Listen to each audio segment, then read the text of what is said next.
They tried to stop my shine, but I said, hold up. Y'all know how many hoes done tried to hold this hoe up? Tokyo Start the boy. music.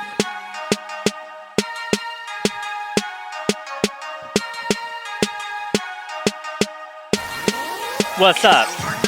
Better late than never. Black and better than ever. Kicking off your week like making Craig a big old freak. See, cause I can only be me. That's the truth, not a tease. And when I go too far, they say, Carisha, please. Hey, what's up, everybody? Hey, what's up, everybody? I know I'm late this week, but I'm here. Know I'm late this week, but I'm here. Welcome to Craig's Pop Life, a black gay excursion into pop culture. I'm your host, Craig Seymour. You know me.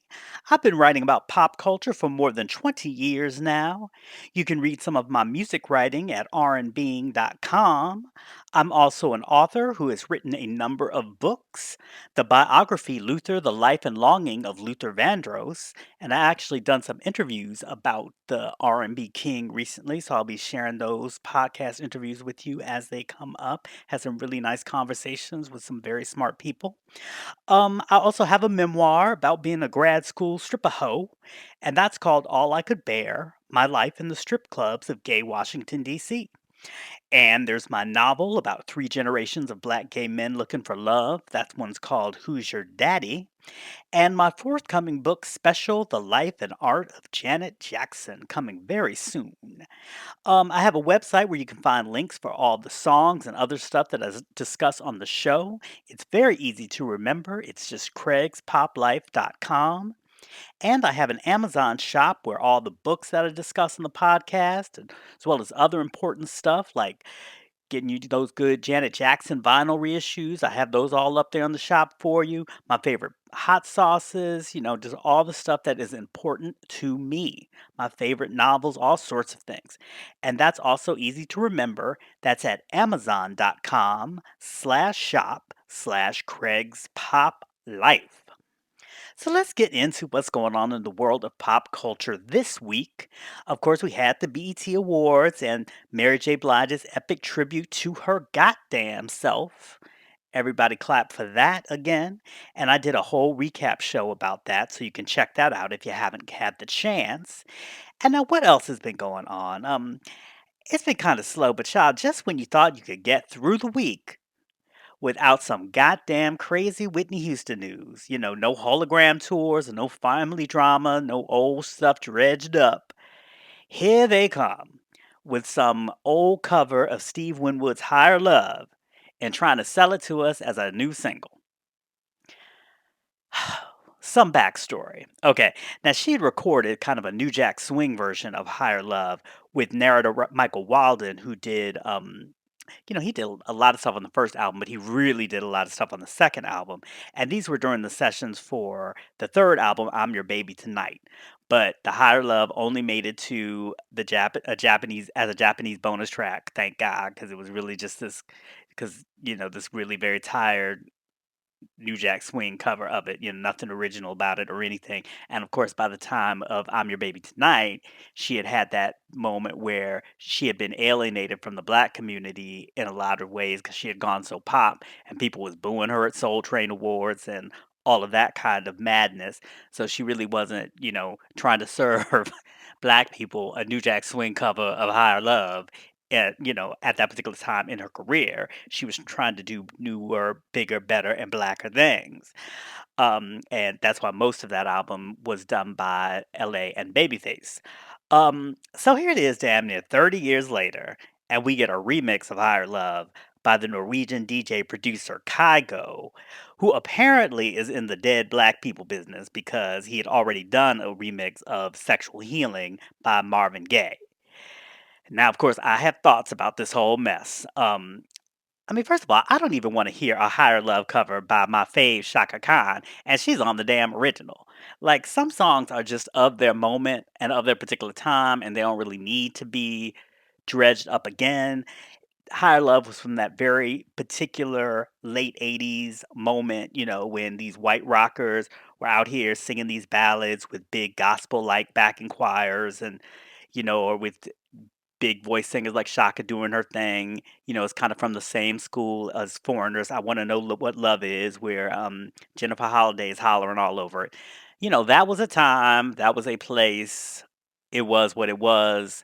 Um, I'm not saying I didn't enjoy those songs at the time. I'm just saying that that really is not has anything to do with where music is today.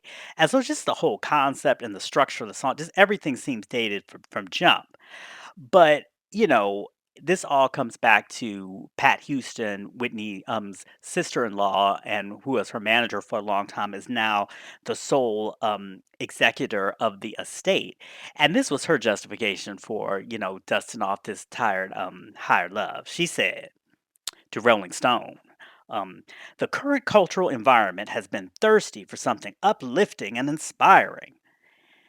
I mean, as if we're all of a sudden supposed to forget all the troubles of the Trump world because she just dug up an old Whitney cover.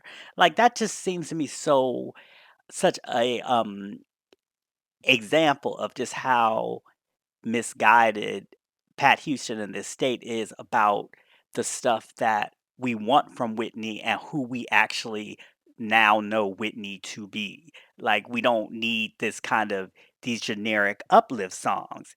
And then Pat goes on, as she always does, to say that she just wants us to remember the old Whitney, just remember the old Whitney. As if, you know, the old Whitney that she's talking about, that's basically, like the first two albums, as if we hadn't had decades of Whitney maturing as a woman and also going through her life struggles as we all go through our life struggles since then. I think it's very sort of disrespectful to the trajectory of her career, to her through her journey as a woman, through her journey as an addict, and sometimes being able to, handle that struggle, sometimes not being able to, like a lot of people that struggle to addiction, but what have you, that is what life is. And that's like when people have scars and they're like, "Yes, I earned this scar." It doesn't, to me, it does a disservice to try to just pretend like the best Whitney Houston was, the 20 something Whitney Houston that's saying the greatest love of all. Like that is, to me, reduces somebody's, not only reduces somebody's life, but reduces the reality of life. Because if you live long enough in this life, you go through some things. And there's no need in pretending that Whitney didn't go through some things. So let's just deal with that. Um, but again, she told Rolling Stone, "We want people to remind." I don't know if that's how Pal used to talk, but that's how I'm imagining she talks. Because I'm like all airy. Like what was the professor in Harry Potter that taught the divination or something like that? I'm thinking that Pat Houston at this point is that far up in the clouds in terms of what people want from Whitney, that's how she'd be talking in my mind. Okay, um, this is what she told Rolling Stone: "We want to remind people why they fell in love with Whitney in the first place." Like I said, that is a wasted effort because by now, most of us know that the Whitney that was presented to us in the first place was a manufactured image, one that pretty much devoured the real woman behind it. And we can't just go back and pretend that we don't know that and just go back to hearing her sing poppy generic songs. I don't even want to hear How Will I Know. The genie is out of the bottle. When it comes to Whitney, the genie is out of the bottle. She been out the bottle. She out here having a hot girl summer. She out here making Before I Let Go videos for the gram. The genie is out of the bottle. The genie ain't going back in the bottle. So we don't need to pretend like we're trying to cram the genie back in the bottle. Let's just deal with the genie that's out. And we know the truth of Whitney's life and career. We have two documentaries on the subject by now. One that I like, Cannot Be Me, and that other one. So you can't just go sell us some artificial dream girl who can lift the nation with the Star Spangled Banner and just whatever. We know the truth, and the truth is that she struggled hard to get through this here thing we call life, just like all of the rest of us. And like I said, I feel like we need to. I feel like that's the only realistic Whitney that we that the public will accept now. But then, moreover, like I said, I feel like that's a tribute to her life. No, you should not be defined by your troubles. You should also be defined by your triumphs. But there's also in your triumphs over your troubles. You don't go back to just your a time before you've never been tested, because if you've never been tested, what difference does it make? How do you triumph over something you've never been tested? Whitney came out the gate, no obstacles, she could do anything, boom, bam, bam, bam. And then she was tested, and in a lot of ways she fell, but then other ways she also prospered. Let's pay homage to that. um and then, just the whole business of just having this Kygo person involved, just because, like I said, apparently he's in the dead black people business. I ain't know, but apparently that's what he do.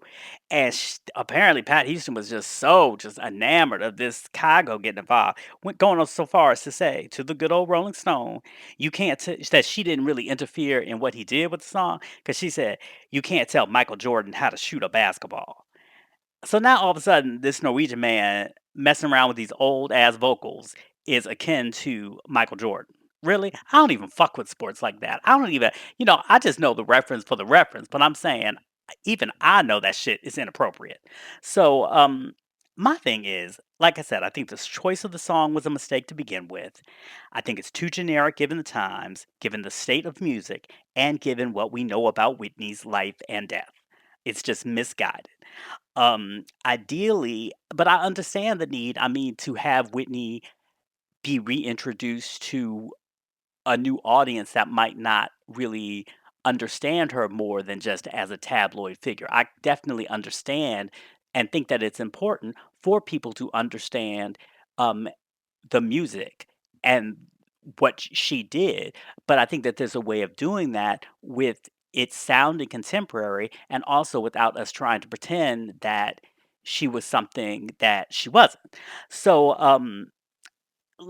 this is just my ideas, okay? So, one black gay man's opinions as a black gay man that had been following Whitney ever since the beginning of the beginning, ever since she was on that Teddy Pendergrass album, before she was even, with the good old Hold Me, before her debut was even out.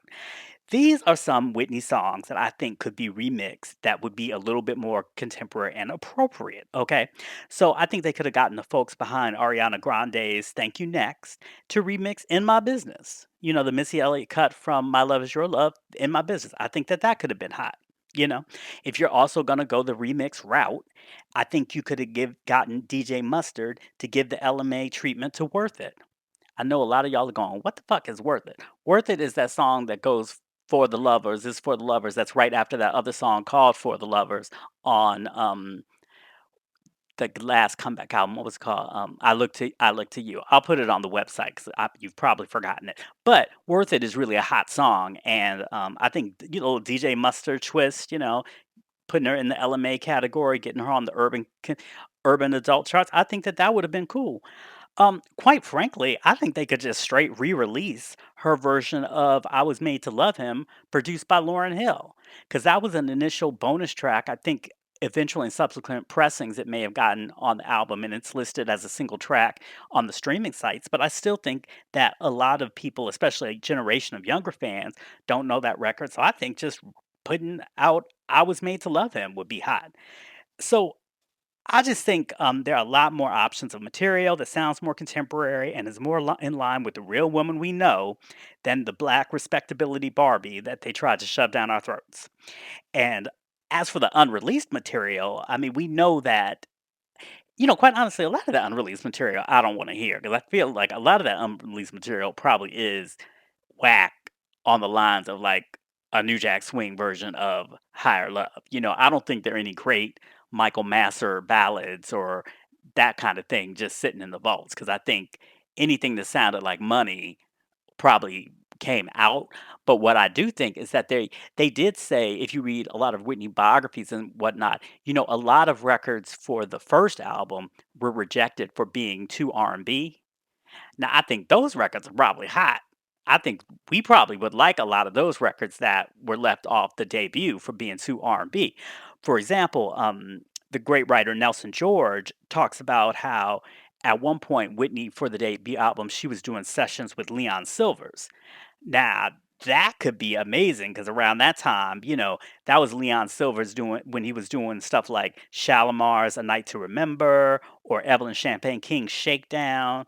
You could imagine Whitney tearing up either one of those cuts. So that's the kind of unreleased material that I want to hear. I do not want to hear any more unreleased generic whatever. I don't want to hear no more covers. I don't want to hear any if it's not sounding R&B and if it's not sounding like that young soulful Whitney, the one that sings. I want to hear more of like the Whitney on Thinking About You. Like if I could hear more records like that and the way that she sang so soulfully on that record, but that was kept to such a minimum on the debut, that's the kind of stuff that I'm checking for. But this other stuff is just a mess. And, maybe it's a play. She's always had a big international audience. That's why we didn't see her tour for like the last 50 zillion tours because she was playing international because, they had less, even though, it's such a myth that because Michael Jackson did the same thing. Was people would often tour internationally because they felt like they got less scrutiny over there for their live performances.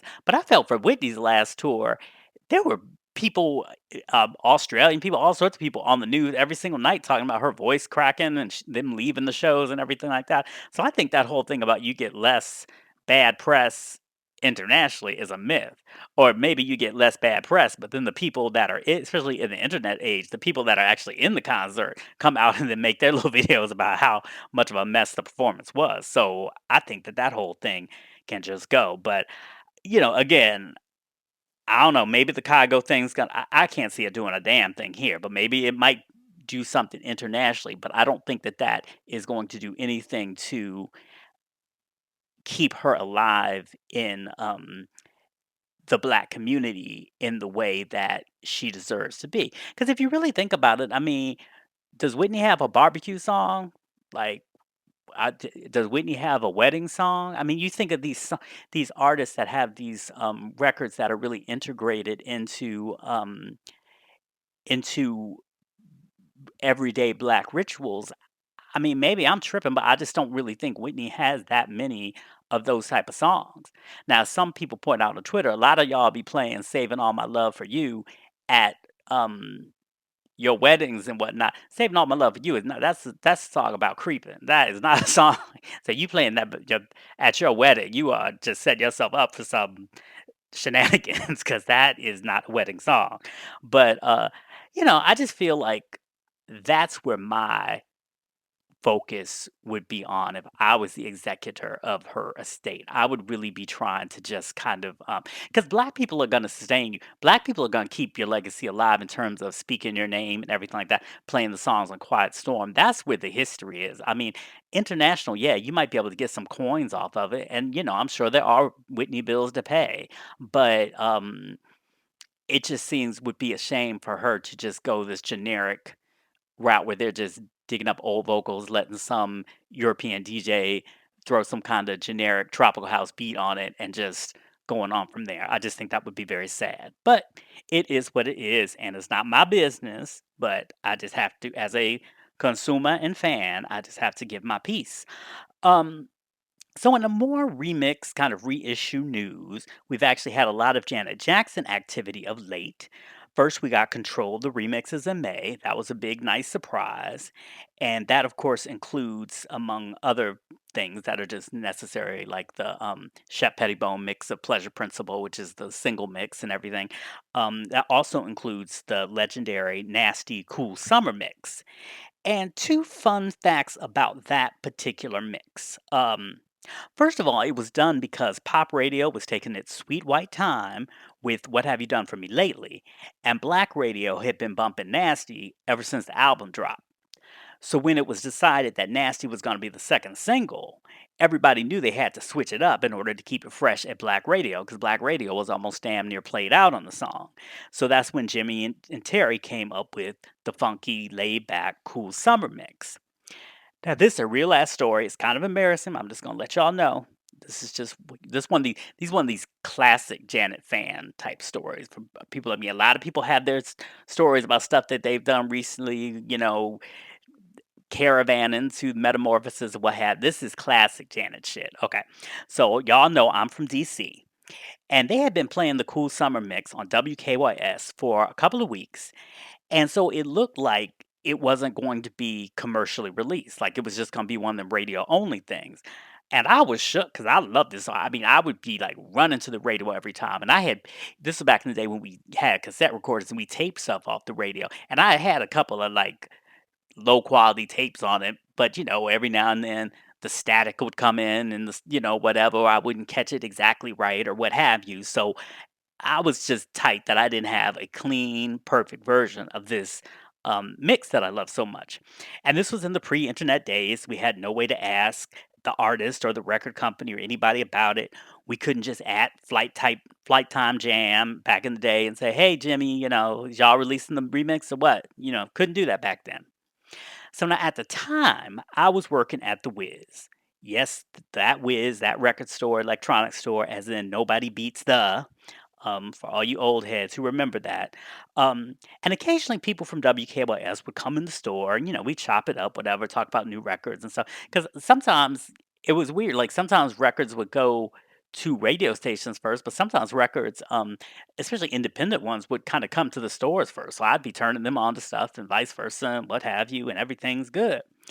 So I paid this band that worked at WKYS 50 damn dollars. Okay, $50, 50 80s dollars. Not talking about 50 nowadays dollars, 50 80s dollars. Okay, that was a lot of money.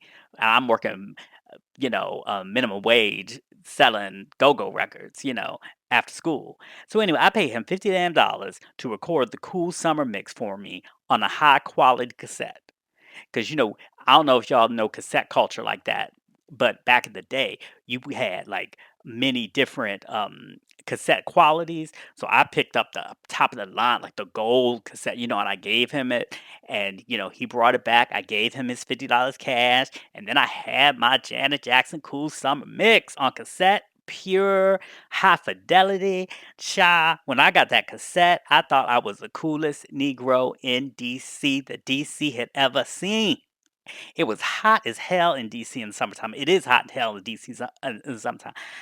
I drove around, windows down, damn near choking, could barely breathe in the humidity, but I was blasting that Cool Summer Mix over and over again. If you drove by me any kind of way up and down the street, I'd be driving through all sorts of neighborhoods, the white neighborhoods, the black neighborhood. I would just be driving and just playing that Cool Summer Mix over and over and over and over again. I thought I was the one. I damn near drove by every friend's house. "Hey, oh, how you doing? Oh, okay. Oh, you heard this new mix?" Dun, dun, tsh, tsh, tsh.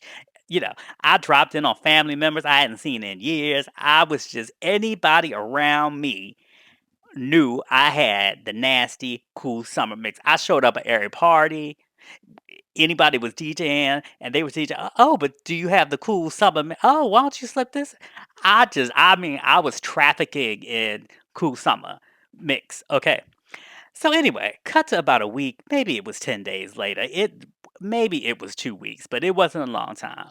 I'm at work doing my whiz job. We get the records in a box. They come in a box of like 25, 30 records. You take the little box cutter, you slit it open, and then you go through, this you don't the way it was is like we got records shipped from the main warehouse. So if it was a big release, like let's say Whitney Houston, then it would just be a big box of Whitney Houston's, okay? But in most cases, it'd be a box of miscellaneous things that just came into the warehouse. So I'm flipping through, I'm getting stuff out, and lo and behold, I glance down, and there is a shiny, wrapped, new 12-inch of Janet Jackson, Nasty, Cool Summer Mix, Part 1 and Part 2. Okay? Retail price $4.99 with my employee discount like 2 something. I was mad as I don't know what. I had just spent 50 motherfucking dollars on this shit, and here it was in my hands for $4.99 for any old motherfucker off the street to buy it. I was tight. My friends were laughing their asses off. I was tight. So that's why when I hear I'll be having so much sympathy when I hear y'all complaining about all these y'all paying for these new Janet prices, y'all getting the vinyl reissues and everything. Because I've been going broke for Janet since '86. So I feel your pain, but I've been through it. So Anyway, but the interesting thing about it, more than just about me, is that the release of the Cool Summer Mix actually set off a change within the US music industry because although in overseas, like in Europe and places, labels will often release multiple 12 inches of the same single. In the US, before the Cool Summer Mix, it was generally one and done. Once that one little remix came out, that was the remix you got. Now, maybe if the next single came along, you might get an older, newer remix of the old single on that. But you wasn't just getting, remix after remix reissued of the same track commercially available. A lot of that's why I had assumed the thing was just promo only, because that's just not the way things work. But after that point, that really set things off where after that, there were multiple 12 inches of the same song. And of course, that really set the stage for the remix renaissance of the 90s when, you couldn't even keep count of all the damn mixes coming out and all the different versions and the different, there was this mix on the CD single, but was it the CD single or was it the CD maxi single? And this 12 inch, and then you got the other 12 inch. It was a whole situation. So, but a lot of that started just with that cool summer mix. The other thing interesting about the Cool Summer Mix, and there was also a Cool Summer Mix of Herb Alpert's Diamonds with Janet on it, is that it inspired George Michael to work with Jimmy Jam and Terry Lewis on the single version and remix for Monkey because he loved those cool summer mixes so much. So, just giving y'all a little music trivia here as I am trying to educate in the process of entertaining and whatnot. So a lot of that came from that one little mix that I grossly overpaid for. But so now, in addition to the recently remixed, in addition to the Control remixes being reissued, Virgin has kind of recently snuck some singles and remixes on the streaming sites. So far we've gotten That's the Way Love Goes, we've gotten If, we have Anytime, Any Place, Together Again, and Someone to Call My Lover. So now you would think I'd be happy because you'd say, well, Craig loves Janet, so that would be a reason for him to be happy about these Virgin reissues. And then you go, and Craig, Craig loves him some remixes. You look at Craig's Twitter timeline. Craig's always posting about some remixes. So Craig just must be in heaven over these Janet Jackson reissues on the streaming site. So why is he mad? Well, I will tell you why the fuck I'm mad. Because instead of just releasing all the mixes as they were released on vinyl and CD, somebody, I don't know who, but somebody went through and decided to just have their little pick and choose of which mixes to make available for streaming and which ones that just ain't available and just ain't on there. And that's the part that got me heated because it's like, it's streaming. We don't have no space issues. Do you know what I mean? Like, you're not fitting it on a 80-minute or 70-minute disc or anything. It's just whatever. So why not just release all the mixes? Why? What? I don't even understand why the rationale is even to limit any of it. Like, who is the motherfucker just going through and randomly deciding, see, I'm so upset I can't talk, randomly deciding which versions get to live on in the streaming era. Now, of course, some of this is personal because, like, for example, because some of them are missing my favorite mixes. For instance, That's the Way Love Goes. I love the We Aims to Win mixes that were done by Hank Shockley, Keith Shockley, and the Bomb Squad. They were the production team behind Public Enemy. Those were some bad motherfucking mixes. Well, one of them. I like the We Aims to Mix one. That's the mix I like. That's the mix that Janet put on the 2 CD, Janet album reissue that also had like the That's the Way Love Goes If medley from the MTV Awards and all that kind of stuff. That's the mix she chose for that, okay? On the streaming sites, it's the We Aims to Mix #2 mix, which irritates the fuck out of me because there's this noise in it. It sounds like something is rusty in the studio or something, and somebody needs to put some WD-40 on it. It's like there's a squeak through the entire record, and you're like, what is the fuck is that? Some people may like that. Some people may think that that extra little bit of dissonance makes it even more hip hop. We could go back and forth with it and argue about that. I'm glad to have that conversation. But at least let me have my mix too. At least have both mixes on there so we can have the damn conversation. Like, just who would just decide just to randomly put that mix on it? It just little things like that just drive me crazy. But and don't worry, I'm gonna put all of my favorite mixes on my website, craig'spoplife.com, so you can hear the comparison. Now, I'm mostly happy with the If reissue because at least it contains what was the definitive black radio favorite of the time, the D&D 12-inch mix. And the reason I'm saying all this is because I know a lot of people are not newer to Janet, but just weren't necessarily of the age where you were listening to radio at the time and knowing what was the cuts that were playing and everything like that. So if you're talking about If, because If was another cut with black radio, black it was it was kind of difficult coordinating pop radio and black radio with black artists because black radio wants everything hot right away, so black radio would start playing stuff off the album, and so If had already been playing, and pop radio is always a little bit slower about stuff. So again, that's necessitated the reason for a lot of the remixes. So by the time If was actually a single, the version that was most played, at least in DC, was the D&D 12-inch mix. And then the anytime, I cannot talk. Anytime, any place digital release has the Lush, just one of my favorite, the D&D house mix, which is an all-time fave. And this was very early in the days of transforming a ballad into just a beautiful dance floor, just dreamy dance floor number. Tony Braxton took that to a whole nother place later in her career, but this is kind of one of the earlier versions of doing that. Without them speeding up the vocal so it sounds like a chipmunk or something like that. But the D&D house mix of Anytime, Any Place is just beautiful. So I'm glad that that's there. Now something is wrong altogether with the Together Again single because a lot of mixes are listed, but the only thing that you can actually play is the Together Again album version. So I don't know exactly what is going on there. But if you know anything about me, and if you didn't know, now you do, the Together Again Jimmy Jam Deeper mix is not only, that's the ballad mix, is not only one of my favorite Janet mixes of all time, but also simply one of my top five, maybe top three favorite Janet songs and videos, period. I love everything about that record.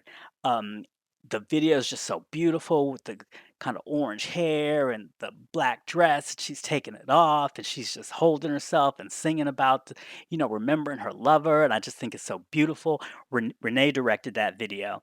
And then but the whole concept of the song, I love the ballad version of it so much more than the original because it's just so sensual to me and it really evokes the loss of an erotic lover.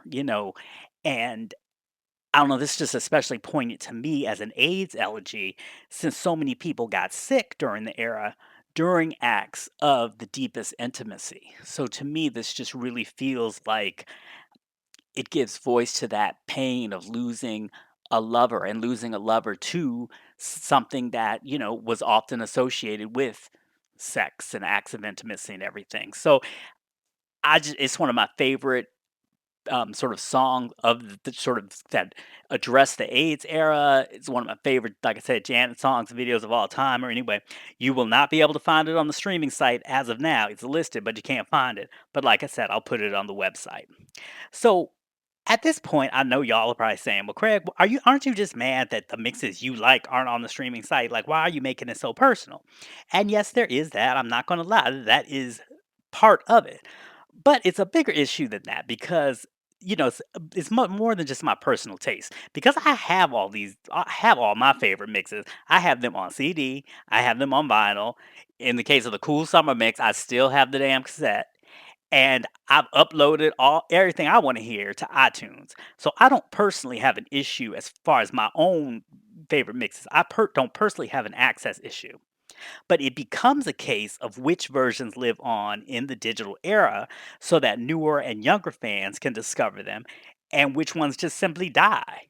And I just think that when you're talking about somebody's legacy and you want to allow people to be able to evaluate the full scope of the legacy, which means they need to have all the material available to them as possible. And to me, if you're talking about like 90s artists, and especially an artist like Janet, the remixes are part of the story.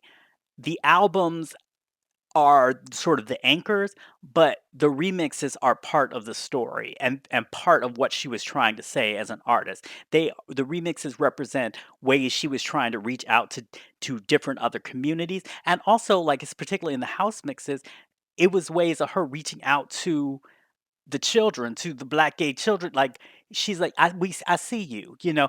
I see you with Throb, and I'm gonna give you something else. I'm gonna give you a mix of Throb that's really gonna set y'all going. Do you know what I mean? Um, Even with all the Rhythm Nation house mixes and stuff like that, because house music was so closely associated with black gay culture. It's like when a big artist like Janet Jackson made a house mix, especially in the early days, for me as a black gay man, and I know for other black gay men of my friend group at the time, it was like we were being seen. And that she saw us and she knew what was important to us and she knew that club music was important to us and that's what she was giving us. So I mean, I feel like you don't really get the full sense of an artist like Janet's legacy without getting access to these remixes. And I just don't understand who is making these choices, and I don't understand what the rationale is behind it. Like, I just cannot understand. There must be a rationale because I would assume, you know, somebody's not just. Yeah, I mean, assume somebody's making the choices for some reason, but I would really like to know what the rationale is. And as far as I'm concerned, there are a lot of things to be creative with an artist's legacy. Like, be as cute as you wanna be with these vinyl reissues. You can be put them all different colors, have a gatefold, y'all be cute, cute, cute with those type of things. But when it comes to the music, just put the music out. Just put as much as the music out as possible. In fact, give us some mixes that were on the DJ only promos that maybe never even made it to the commercial mix. Give us as much of the music as we can possibly get that will allow new fans to discover it and allow older fans to play the stuff that we like. I mean, why deny that to us? So that's my whole issue with that, and I'm gonna get more into it and more into how I feel that this kinda ties into what feel as in the digital era that the whole house music and club music culture is very much being erased, and how that ties into black gay culture being erased of a certain time because black gay culture and club culture was so intermixed. I mean, when you talk about the '90s, okay, there weren't that many black gay movies, right? Black gay on TV, we were ridiculed on that Living Color with those two fools, the men on film and everything like that. Black gay men created underground club music. Okay. Black gay men created house music and and it became such a phenomenon that it became part and parcel of the pop music world where somebody like Janet felt like, again, both to show us that we're seen to reach out to her club base, but also just to remain relevant. Artists in the '90s had to have club music. That's how relevant we as black gay men made our culture in pop music, that the pop stars had to acknowledge us in order for them to really have those big hits. Okay, so they all had the underground club mixes. And that also employed black gay men like people like Frankie Knuckles. Okay, doing those type of records. So it was an incredible moment of black gay creativity. But slowly this is not being reflected in the digital age. And that's really bothers me. And I will talk about that more in the future, but I'm not trying to talk your ear off this time, especially since I'm late anyway with this episode. So all that to say, enjoy the reissues that are available, and I will put what I feel are the essential missing mixes from those releases on my website at craigspoplife.com. So that's it for this week. I will try to get back to you at the regular time next week, assuming I've solved some of these technical difficulties. As I always ask, if you like the show, please help me out and rate it on iTunes. You don't need to write anything. All you need to do is just push the number of stars and just, press the number of stars. And I really appreciate it because it really helps out a lot with search results. And I also would like if you, think somebody might like the podcast, well, then feel free to share the podcast with them. And, but then again, the more you rate the show and the higher it shows up in search results, you might not even need to share the podcast with somebody more. They might be sharing it with you. They might be, hey, have you heard this? Oh, yeah, I listen. Oh, okay, where'd you find out about it? I found out about this on search results. Oh, okay, that's cool. Say, you're doing a double, but so just by rating it, you're doing a double job. So, anyway, until next time, y'all, as always, be cool, be kind, be creative, and in the words of my fave, Be your damn self. anyway, I love y'all, and I will see you next week. I will talk to you next week. So, but you might see me. I might post a picture on the gram or Twitter, who knows. Anyway, I love y'all. Bye.